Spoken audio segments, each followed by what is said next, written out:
الحمد لله نحمده ونستعينه ونستغفره ونؤمن به ونتوكل عليه ونعوذ بالله من شرور أنفسنا ومن سيئات أعمالنا من يهده الله فلا مضل له ومن يضلله فلا هادي له ونشهد أن لا إله إلا الله وحده لا شريك له ونشهد أن سيدنا ونبينا وسندنا ومولانا محمدا عبده ورسوله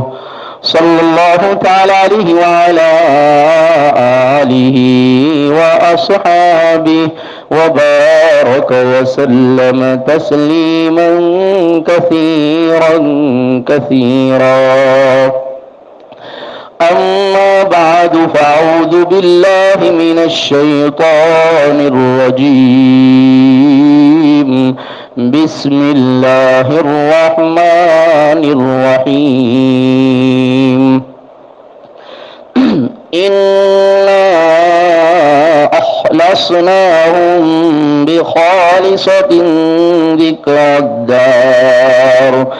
وإنهم عندنا لمن المصطفين الأخيار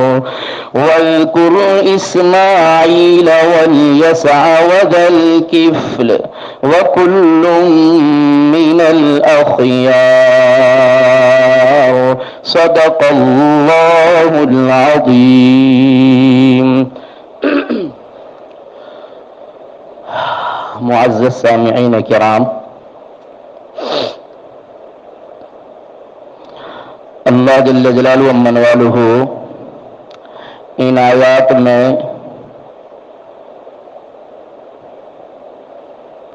انبیاء کی عصمت کی دو دلیلیں بیان فرما رہے ہیں، جن میں سے پہلی دلیل عصمت کی یہ بیان فرمائی کہ ہم نے ان کو ممتاز کر دیا ہے ایک خاص خصلت کے ساتھ. وہ خاص خصلت ہے ذکر الدار، آخرت کے گھر کی یاد، آخرت کے گھر کا استحضار، کہ انبیاء کرام علیہم السلام کے پیش نظر آخرت کا گھر ہمیشہ رہتا ہے. ایک لمحے کے لیے بھی اپنے دل میں سے آخرت کی یاد غائب نہیں ہوتی. ایک لمحے کے لیے، ایک سیکنڈ کے لیے بھی، ایک گھڑی کے لیے بھی ان کا دل آخرت کی یاد سے غافل نہیں ہوتا. یہ انبیاء کی خصوصیت ہے. اسی لیے عائشہ صدیقہ رضی اللہ عنہا فرماتی ہیں کہ نبی کریم صلی اللہ علیہ وسلم ہمارے بیچ میں رہتے تھے، لیکن لیل و نہار، دن رات، کسی بھی گھڑی اللہ کی یاد سے غافل نہیں ہوتے تھے. تو اس سے ظاہر ہو گیا، معلوم ہو گیا کہ جو ہستیاں ایک گھڑی کے لیے بھی آخرت سے اور فکر آخرت سے غافل نہ ہو، اور جن کے دلوں میں اللہ کا ڈر اتنا ہو، ان سے لغزش کا ہونا ممکن ہی نہیں ہو سکتا. ایسا ہو ہی نہیں سکتا کہ ان سے کوئی لغزش ہو، ان سے کوئی گناہ ہو، ان سے کوئی خطا ہو، یہ ہو ہی نہیں سکتا ہے. گناہ تو جو ارادے کے ساتھ قصداً جان بوجھ کر کیا جائے اس کو گناہ کیا جاتا ہے. جن کے دلوں میں آخرت رس بس گئی ہو، جن جن کے دلوں میں آخرت کے بارے میں کبھی غفلت کا شائبہ بھی نہ ہو، ایسے اس کے بارے میں ایسے کیسے گمان کیا جا سکتا ہے کہ ان سے کوئی لغزش ہوئی ہے، ان سے کوئی خطا ہوئی ہے؟ یہ انبیاء کرام علیہم السلام کی خصوصیت ہے۔ ہاں، مفسرین فرماتے ہیں عام انسانوں کے لیے، میرے اور آپ کے لیے، انسانیت کے لیے یہ ہو سکتا ہے کہ پوری زندگی اللہ کی یاد سے اور فکر آخرت سے غافل رہے۔ یہ ہو سکتا ہے کہ عام انسان اس کی پوری زندگی یہ آخرت کو فراموش کر کے، آخرت کو بھول کر کے گزارے۔ یہ ہو سکتا ہے جیسا کہ سلیمان بن عبد الملک کے بارے میں لکھا کہ جوانی میں اللہ نے اس کو اوی خلیفہ میں سے ہے، بنو امیہ کی جو خلافت ہے، اموی خلافت جس کو کہا جاتا ہے، ویسے عثمانی خلافت لوگ دیکھتے ہیں نا، اور تو گل دیکھتے ہیں اور کہتے ہیں عثمانی خلافت، عباسیہ خلافت، اسی طریقے سے اموی خلافت بھی ہے کہ اموی خلافت میں سلیمان بن عبد الملک ایک خلیفہ گزرا ہے۔ فرمایا اس کو اللہ نے جوانی میں خلیفہ بنایا، امیر المؤمنین بنایا، اور پرزور جوانی تھی، بالکل جوانی کی دہلیز پر تھا، اور اللہ نے اس کو مسلمانوں کا امیر بنایا، خلیفہ بنایا۔ چہرے کے اعتبار سے بڑا خوبصورت تھا، بڑا حسین تھا، جمال والا تھا، اور جوانی بھی زوروں پر تھی، بڑی وجاہت والا تھا۔ ایک دن بہت بن سور کر کے، مزین ہو کر کے، بڑا اچھی طریقے سے زینت اختیار کی، بڑا آراستہ ہوا۔ فرمایا اس نے بہترین نئے کپڑے ملبوس فرمائے، زیتون کیے، اپنے سر پر ایک خوبصورت امامہ باندھا، پگڑی باندھی، اور عمدہ سے عمدہ خوشبو جو کبھی استعمال نہیں کی، ایسی عمدہ خوشبو، ایسی عمدہ عطر کو استعمال کر کے اس نے سارے ماحول کو معطر کر دیا، سارا ماحول مہک اٹھا۔ ایسی خوبصورت مہک لگا کر، خوشبو لگا کر وہ دربار میں آیا، اور دربار میں آ کر اپنی تھاٹ پر، اپنی زینت پر، اپنی آراستگی پر اور اپنے بن سورنے پر اس کو ایک ناز تھا، اور اپنے درباریوں سے کہنے لگا میں کیسا لگتا ہوں، میں کس طرح لگتا ہوں؟ تو سب نے کہا بہت اچھے لگتے ہو، سب نے تعریفی پل باندھنا شروع کیے، سب نے تعریفی قصیدے کہنا شروع کیے، اور سب اس کی تعریف میں چکنا چور ہو گئے۔ اتنے میں ایک باندی آئی، اور باندی جب آئی تو باندی سے سلیمان بن عبد الملک پوچھ رہا ہے میں کیسا لگتا ہوں، میرے یہ کپڑے، میرا یہ مزین ہونا، میرا یہ امامہ پہننا کیسا لگتا ہے؟ تو اس باندی نے برجستہ 2 جملوں میں اس کو جواب دیا، اور کہا بادشاہ سلامت، امیر المؤمنین، اگر آپ کے اندر ایک عیب نہ ہو تو آپ بہت خوبصورت لگتے ہو، بہت خوبصورت چیز ہو، محبت کی جائے ایسی چیز ہو، آپ دل میں بسا لیے جائیں ایسے لگتے ہو، لیکن ایک عیب ہے، اور وہ عیب یہ ہے کہ آپ ہمیشہ رہنے والے نہیں ہو۔ جو چیز ہمیشہ رہنے والی ہو وہ خوبصورت لگا کرتی ہے، اس کو خوبصورتی جزا کرتی ہے، اور خوبصورتی کے لیے ہمیشگی چاہیے، دوامیت چاہیے، اور آپ ہمیشہ رہنے والے نہیں ہیں۔ آپ کو ایک دن مرنا ہے، اور موت کا جھٹکا آئے گا، موت کا ایک جھٹکا آنے پر سارا تھانت ٹوٹ جائے گا، سارا بات ٹوٹ جائے گا، ساری زینت ٹوٹ جائے گی، زینت بے زینت ہو جائے گا، خوبصورتی بدصورتی میں بدل جائے گی، اور یہ حسن و جمال مانگ پر جائے گا، یہ حسن و خوبصورتی پر ایک زوال آ جائے گا، ورنہ آپ وہ ساری عیبوں سے پاک ہیں جس بارے میں لوگ آپ سے نفرتیں کرتے ہیں، ان سارے عیبوں سے بھی آپ پاک ہیں، لیکن یہ عیب ہے جو مجھے حقیقت نظر آئی ہے، بادشاہ سلامت امیر المؤمنین، میں نے آپ کے سامنے بیان کر دی ہے۔ جب بادی کے یہ جملے اور بادی کے یہ الفاظ کہ اگر آپ کے اندر فکر آخرت ہوتی، آپ فکر آخرت سے غافل ہیں، اور فکر آخرت ہوتی اور ہمیش کی ہوتی اور ہمیش کی آخرت میں ملے گی، دوابیت آخرت میں ملے گی، وہاں موت نہیں ہے، ہمیشہ رہنا ہے، ہمیشہ کی جنت ہے، ہمیشہ کی جہنم ہے۔ اگر آپ آخرت کی جستجو میں رہتے اور آخرت کی فکر میں رہتے تو یہ عیب آپ میں پیدا نہ ہوتے، آپ یہ نہ پوچھتے۔ جب مجلس برخاست ہو گئی، سارے کے سارے اپنے اپنے گھروں پر چلے گئے، سلیمان بن عبد الملک نے اپنے کمرے میں جا کر اس باندی کو بلوایا۔ جس باندی نے سلیمان بن عبد الملک کی نیند اڑا دی، باندی کو بلا کر سلیمان بن عبد الملک پوچھ رہا ہے، اور تو کس کے سامنے بول رہی تھی؟ تجھے معلوم ہے؟ تو کس کو کہہ رہی تھی؟ تجھے معلوم ہے؟ باندی کہہ رہی، آپ نے مجھ کو پوچھا کہ میں کیسا لگ رہا ہوں، میں نے اس پر آپ کو جو مجھے نظر آیا اور جو میری سمجھ میں آئی میں نے وہ بات کہی ہے۔ سلیمان بن عبد الملک کہہ رہا ہے کہ تو نے سب کے سامنے مجھے یہ جملے کہہ کر میرے دل کو جھٹکا دے کر تو نے مجھے آگاہ کر دیا، تو نے مجھے فکر آخرت یاد دلا دی، اور تو نے مجھے ایک سبق پڑھایا کہ فکر آخرت کر، آخرت کی فکر کر، یہ نبیوں کی صفت ہوا کرتی ہے، یہ انبیاء کی صفت ہوا کرتی ہے۔ انا اخلصناہم بخالصۃ ذکر الدار، اللہ نے قرآن میں فرمایا ہے جن کی زبانوں پر آخرت کا ذکر ہوتا ہے، جن کے دلوں پر عقبہ کی ذکر ہوا کرتے ہیں اور آخرت کے دار کی، آخرت کے گھر کی فکر ہوا کرتی ہے، وہ اصل عصمت کی خصلت ہے۔ ارے آپ ان لباسوں سے عصمت ظاہر نہیں ہوا کرتی ہے، آخرت کے ذکر سے عصمت ظاہر ہوا کرتی ہے۔ سلیمان بن عبد الملک کہتا ہے، او باندی تو نے مجھے احساس دلا دیا، اس کو انعام بھی دیا، باندی کو انعام بھی دیا، اور سلیمان بن عبد الملک نے اپنی آخرت کی جستجو اور اپنی آخرت کی فکر تیاری کی، اور اسی حال میں جوانی کی عمر میں 35 سال کی عمر میں انتقال کر گیا۔ بھرپور جوانی میں سلیمان بن عبد الملک انتقال کر گیا۔ مفسرین فرماتے ہیں یہ آخرت کا استحضار ہے، اس کو ذکر آخرت کہا جاتا ہے۔ انا اخلصناہم بخالصۃ ذکر الدار، کہ انسان پوری زندگی آخرت کے ذکر سے غافل ہوتا ہے، یہ انسانوں کی اور عام لوگوں کی عادت ہوا کرتی ہے اور صفت ہوا کرتی ہے، اس لیے ان سے گناہ سرزد ہوتے ہیں، اس لیے ان سے خطائیں سرزد ہوتی ہے، اس لیے ان سے بھولیں ہوا کرتی ہے۔ اسی طریقے سے خلافت عباسیہ میں ہارون رشید نامی بادشاہ گزرا ہے،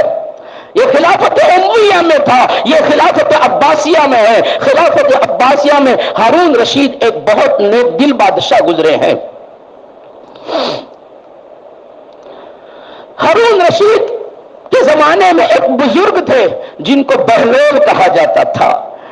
بہلول اس لیے کہا جاتا تھا کہ لوگ ان کو پاگل سمجھتے تھے، ان کو مجنون کہا کرتے تھے، ان کو دیوانہ کہا کرتے تھے، لگتے تھے دیوانے جیسے، لگتے تھے مجنون جیسے، حالانکہ وہ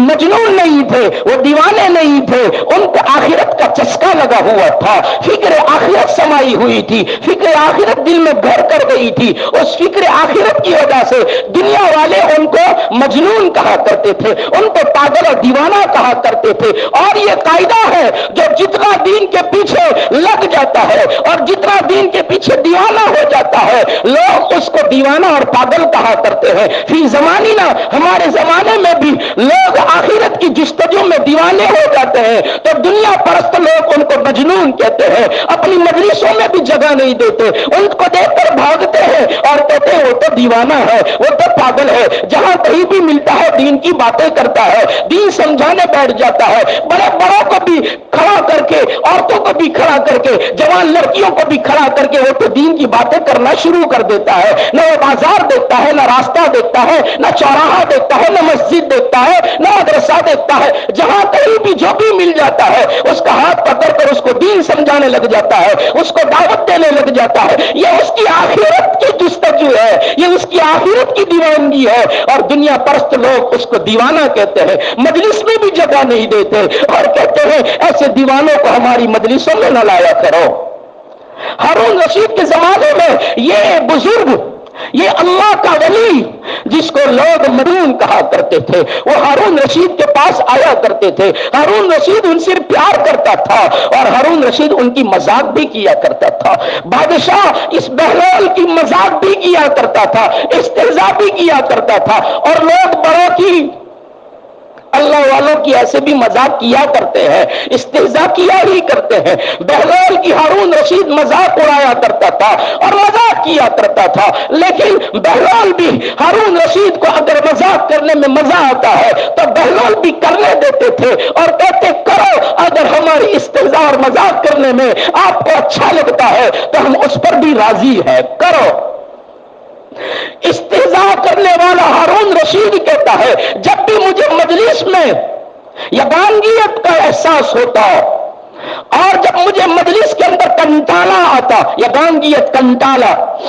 تو میں بہلول کو بلا لیتا تھا اور بہلول سے مذاق کرتا تھا تو مائنڈ فریش ہو جاتا تھا، فرحت مل جایا کرتی تھی، فریش ہو جایا کرتا تھا۔ ہارون رشید نے اپنے درباریوں سے کہا ہمارے مین گیٹ پر بیٹھتے ہو، ہمارے دربار میں ہمارے کمرے میں آنے کے لیے اجازت مانگی جاتی ہے، اجازت ملے اسی کو اندر آنے دیا جائے، لیکن ہم بہلول کے لیے درباریوں سے کہہ رہے ہیں اور نگہبانوں سے کہہ رہے ہیں، چوکیداروں سے کہہ رہے ہیں جب بھی بہلول آئے تو اس کو اجازت کی ضرورت نہیں ہے، اس کو آنے دیا جائے، جس وقت بھی آئیں، اس کے لیے کوئی وقت کی تعین نہیں، جون سے بھی وقت میں 24 گھنٹے میں جس وقت بھی بہلول آئے اس کے لیے راستہ کھول دیا جائے، اس کے لیے اجازت نہیں ہے، اس کو آنے دیا جائے۔ ایک مرتبہ بہلول ہارون رشید کے پاس پہنچ گئے اور ہارون رشید اپنے چارپائی پر اپنی استراحت کے بستر پر بیٹھا ہوا تھا، اس کے ہاتھ میں ایک چھری تھی، ایک لکڑی تھی اور اس کو لے کر بیٹھا ہوا تھا۔ بہلول پہنچے، سلام کیا، علیک سلیک کے بعد جب بیٹھے اور بیٹھ کر باتیں ہو رہی تھی تو بہلول سے ہارون رشید کہنے لگا ہماری یہ چھری ہے، ہماری یہ لکڑی ہے، آپ لیجئے نا اور ہم آپ کو دیتے ہیں، اگر آپ سے زیادہ کوئی بیوقوف ملے تو اس کو یہ لکڑی دے دینا۔ ہماری یہ چھری اگر آپ سے زیادہ کوئی بیوقوف، آپ سے زیادہ کوئی گانڈا، آپ سے زیادہ کوئی دیوانہ، آپ سے زیادہ کوئی مجنون ملے تو اس کو یہ لکڑی ہماری طرف سے تحفہ دے دینا۔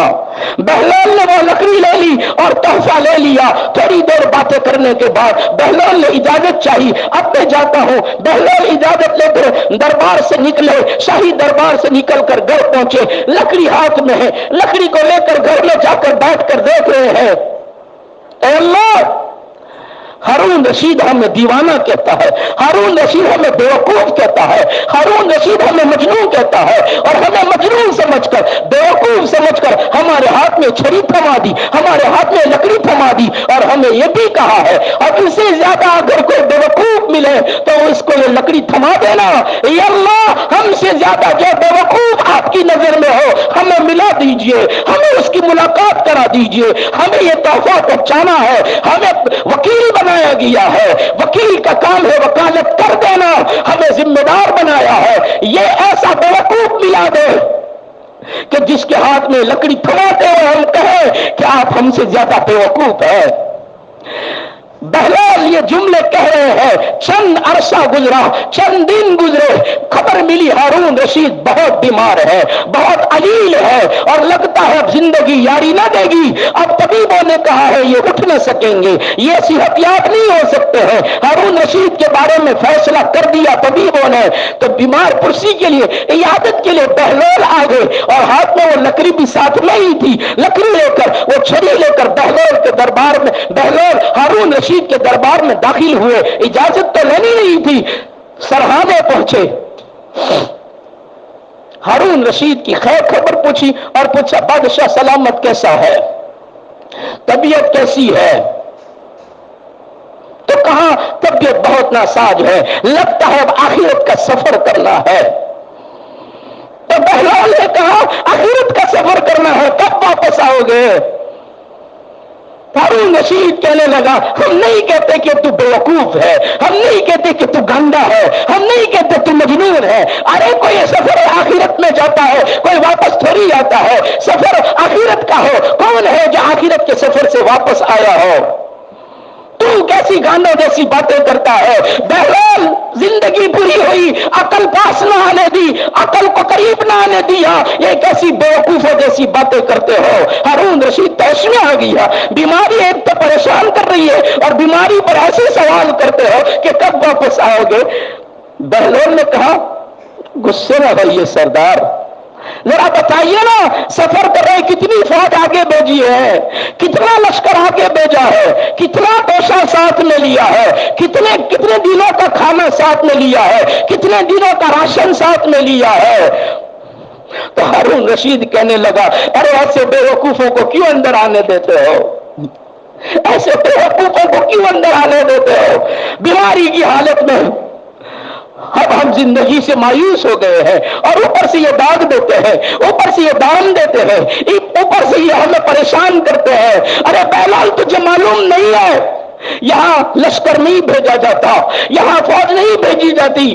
یہاں تو ایسے جایا جاتا ہے جیسے خالی ہاتھ آئے تھے خالی ہاتھ جاتے ہیں۔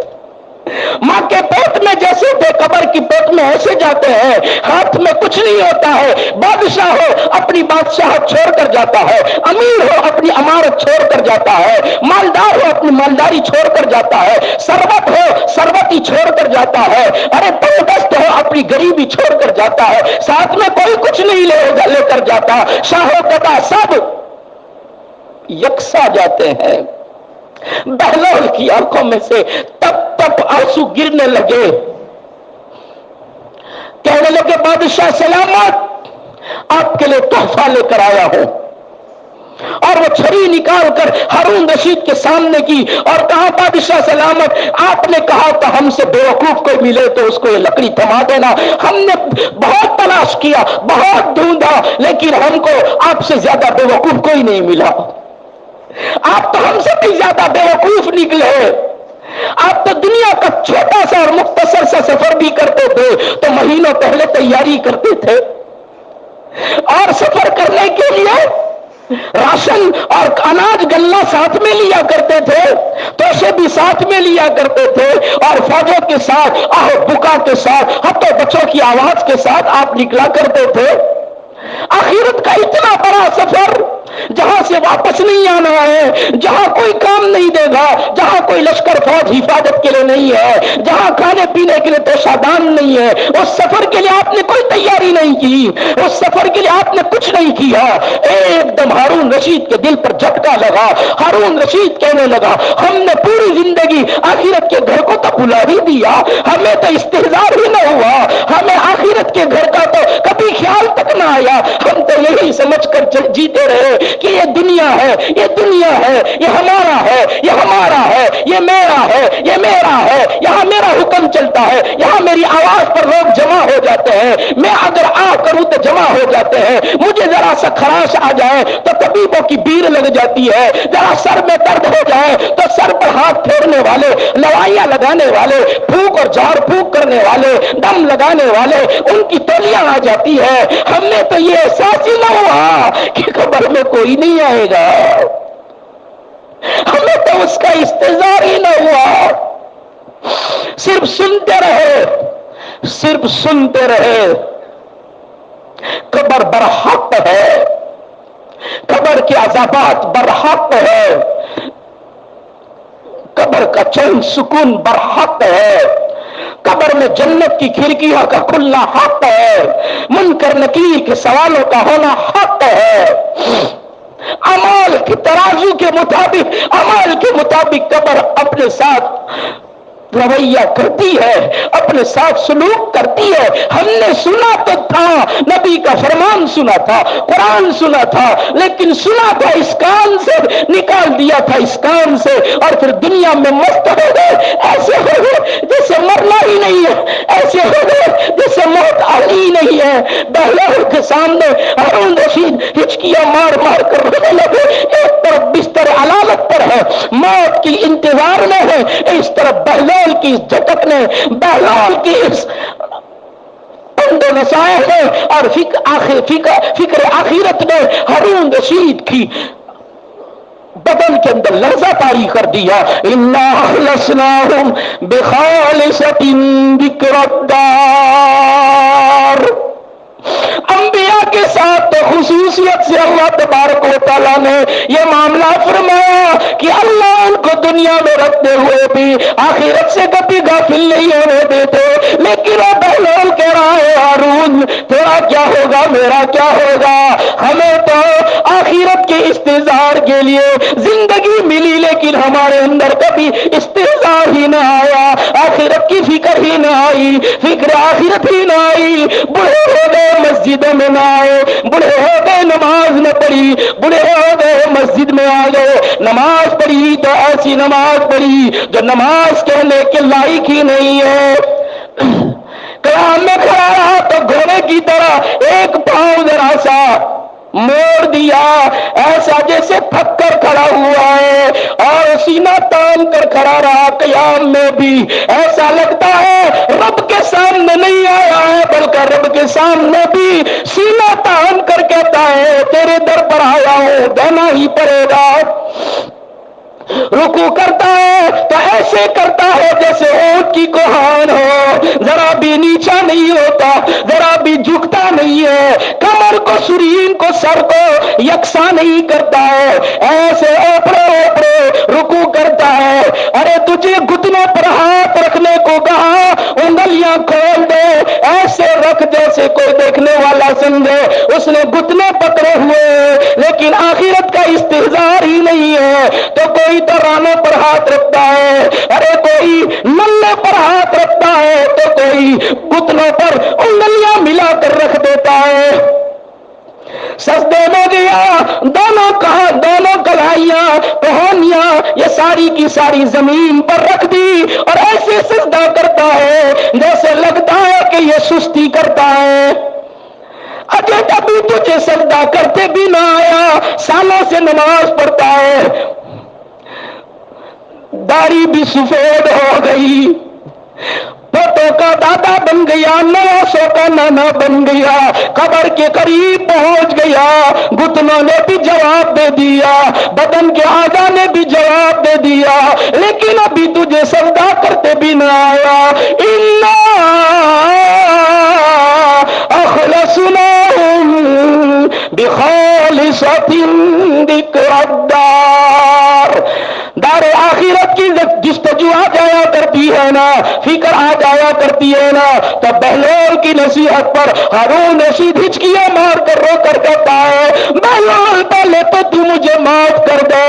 اور میں تجھ سے معافی مانگتا ہوں، سالوں سے میں تجھے پاگل کہتا رہا، سالوں سے میں تجھے بے وقوف کہتا رہا، اور تیری ہر بات کو میں نے مذاق بنائی، ہر بات کو تیری نصیحتوں کو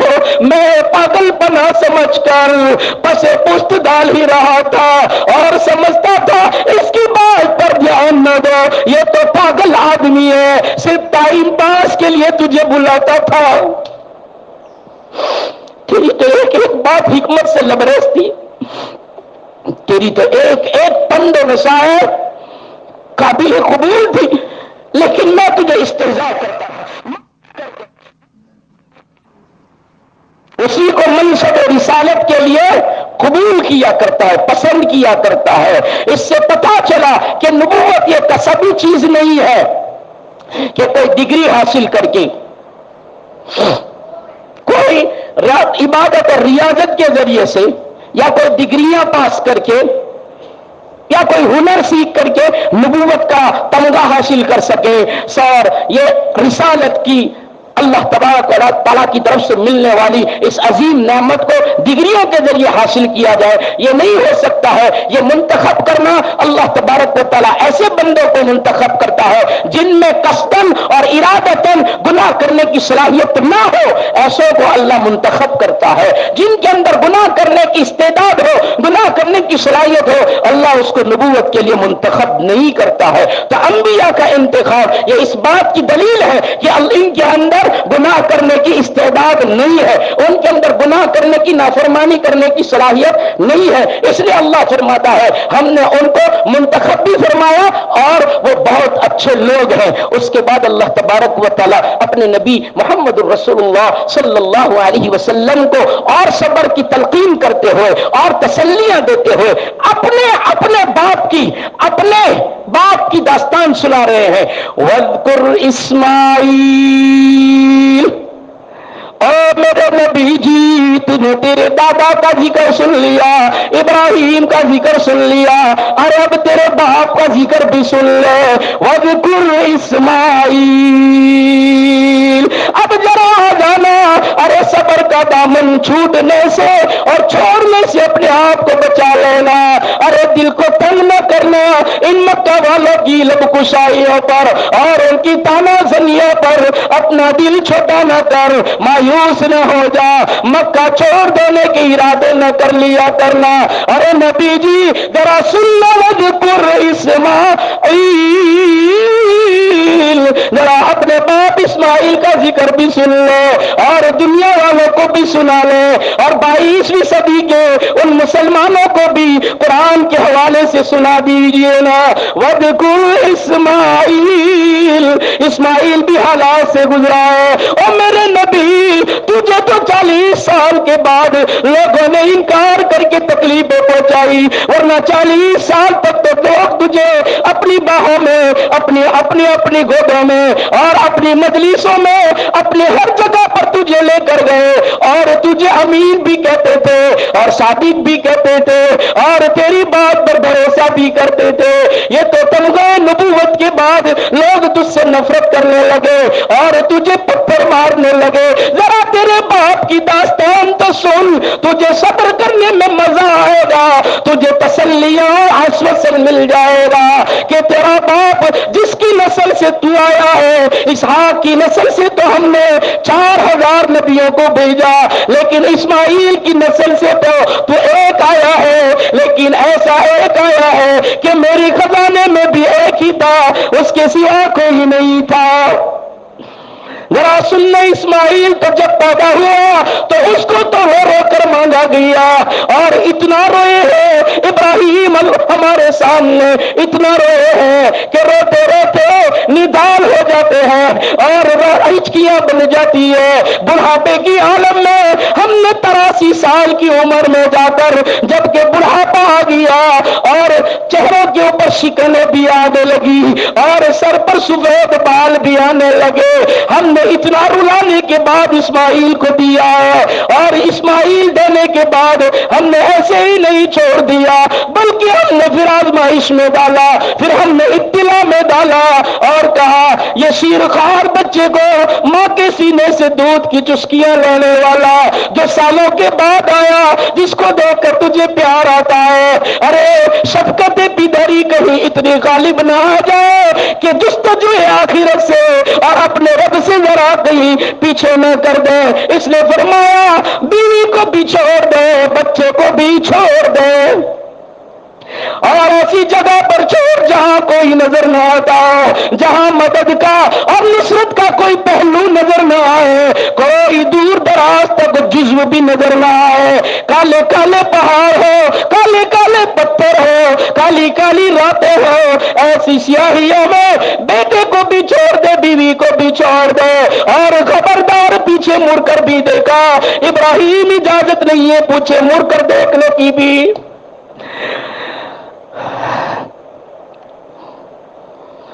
چھوڑ کر آ رہے، بیوی کی طرف بھی نہ دیکھا، اور محمد تیرے باپ کی طرف بھی اپنے باپ نے نظر اٹھا کر نہ دیکھا اور چھوڑ کر آ گئے۔ دل پر بڑا بادل گرا ہوا ہے، آسمان ٹوٹ پڑا ہے، زمین پھٹ گئی ہے، لیکن حکم ہے نکل گئے، ربنا انی اسکنت من ذریتی بواد غیر ذی زرع عند بیتک المحرم۔ جب نظروں سے اوجھل ہو گئے، پیاری بیوی بھی پیارا بچہ بھی نظروں سے دور ہو گئے، تو آنکھیں برس پڑی، آنکھوں میں آنسوؤں کی برسات آ گئی، اور ان برسات کے عالم میں ہماری طرف نظر اٹھا کر کہا او میرے رب، ربنا، او ہمارے رب، اسماعیل کا بھی رب تو ہے، ہاجرہ کا رب بھی تو ہے، میرا رب بھی تو ہی ہے، انی اسکنت من ذریتی، میں نے بسا دیا میری بیوی اور بچے کو، میری ذریت کو، میری اولاد کو میں نے ایسی جگہ پر بسا دیا، ایسی جگہ پر چھوڑ دیا جہاں وادی کے سوا کچھ نہیں ہے،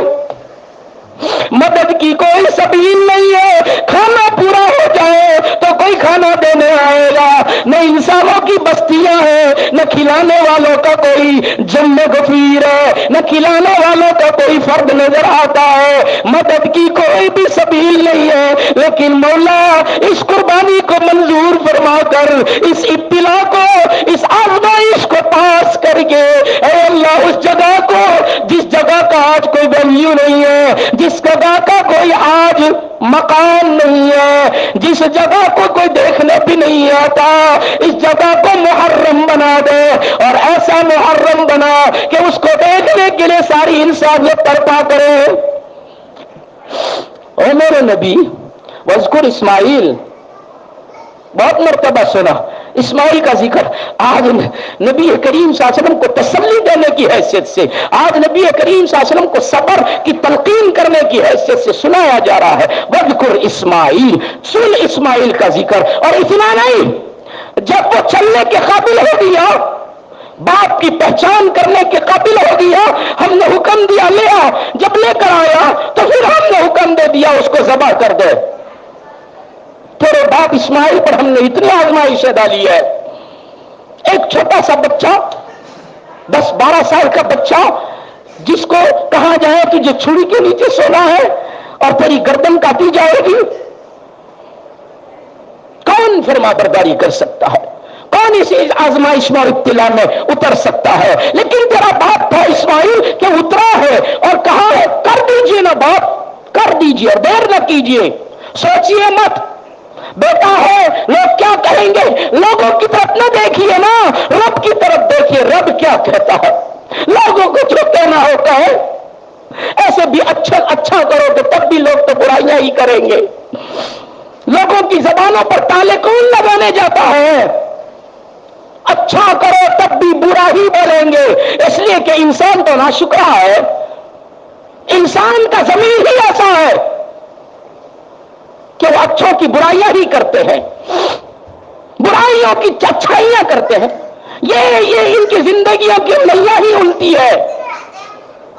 علماء کی توہین کریں گے، علماء کی برائیاں کریں گے، جن کے پیچھے نماز پڑھتے ہیں ان کی برائیاں کریں گے، اور جو ان کو گناہوں کے کام پر لے جاتے ہیں ان کی تعریف کریں گے۔ یہ تو انسانیت کی ناشکری ہونے کی علامت ہے۔ اس لیے ابا فکر نہ کیجئے کہ لوگ کیا کہیں گے، افعل ما تؤمر، کر دیجئے نا جو کرنے کا حکم دیا ہے، ستجدونی انشاءاللہ من الصابرین، آپ مجھے صبر کرنے والا پاؤ گے۔ محمد تیرا باپ اسماعیل کہتا ہے مجھے صبر کرنے والا پاؤ گے، تو تیرا باپ صبر کرنے کو کہہ رہا ہے 12 سال کی عمر میں، ابھی تو سن میں صغری ہے، اور کہہ رہا ہے ابا آپ مجھے صبر کرنے والا پاؤ گے۔ اور میرے محمد تجھے جو 40 سال کے بعد تیرا چچا برائی کر رہا ہے اور تیرا چچا تجھے مار رہا ہے، مکہ کی گلیوں میں تیری توہین کی جاتی ہے، صبر کر، صبر کا دامن نہ چھوٹے۔ اسماعیل کو دیکھ، وذکر اسماعیل، اور اتنا ہی نہیں ہے، تیرے باپ کی آزمائش آگے سن، کہ جب مصر والوں نے بڑے بڑے ہیکل اور مندر بنائے، بال کے نام کے، سورج ماتا اور سورج دیوتا کے نام پر انہوں نے بڑے بڑے ہیکل، بڑے بڑے مندر بنائے،